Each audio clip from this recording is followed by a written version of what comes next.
Hey everyone, it's Brittany and Katie with the Q team in Rochester, New York.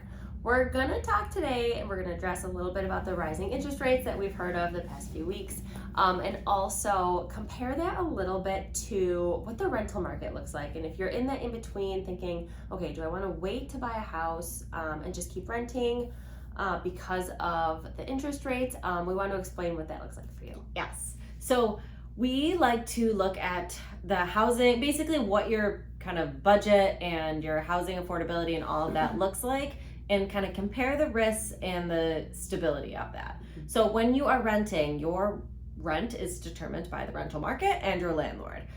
With that, obviously, if anyone that's been in the rental market or has kind of seen what's been going on over the last couple of years, rents have skyrocketed and they are expected to continue to increase. Drastically, honestly. So basically what that means if you're renting is that you can most likely expect that your rent is going to continue to go up, and we don't necessarily know at what rate that would be. So what does that look like on the flip side? That, okay, well, you're saying rents are increasing, but we've also seen housing prices increases and interest rates increase. Like, yeah. Where are we comparing? I know, like, where do I fall? How do I decide?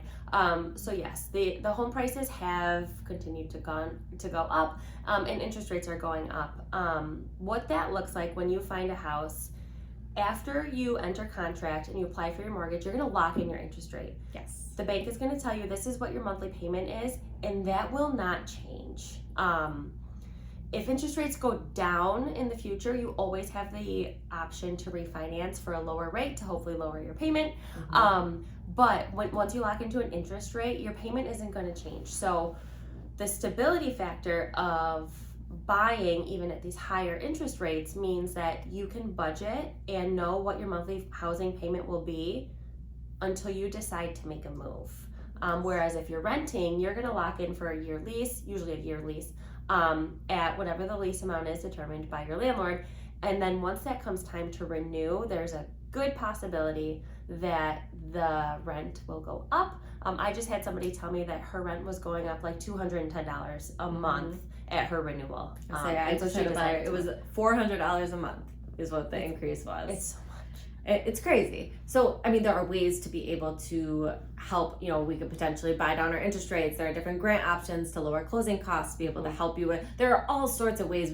We are very creative in this, market and how things have been with housing prices, but the experts are projecting that prices are going to continue to appreciate. Interest rates may continue to rise. So with that, it doesn't necessarily make sense to wait if home buying is in your future. If it's on the radar. Right. Then we should look into that sooner than later to kind of take advantage while rates are still relatively reasonable. We will figure out what that budget looks like with these rates. We will kind of account for, all of your monthly expenses and figure out that budget so that you can kind of feel comfortable moving into a homeowner situation. And in the future, like Katie said, if the rates go down, we refinance. Just refinance and take advantage of the lower rates at that point. Yep. So if you are still wondering, should I rent? Should I buy? What is my plan? Talk to us. We will kind of go through all those options. We'll help you make your budget. We'll figure out what makes the most sense and get you on a game plan to make home ownership a reality.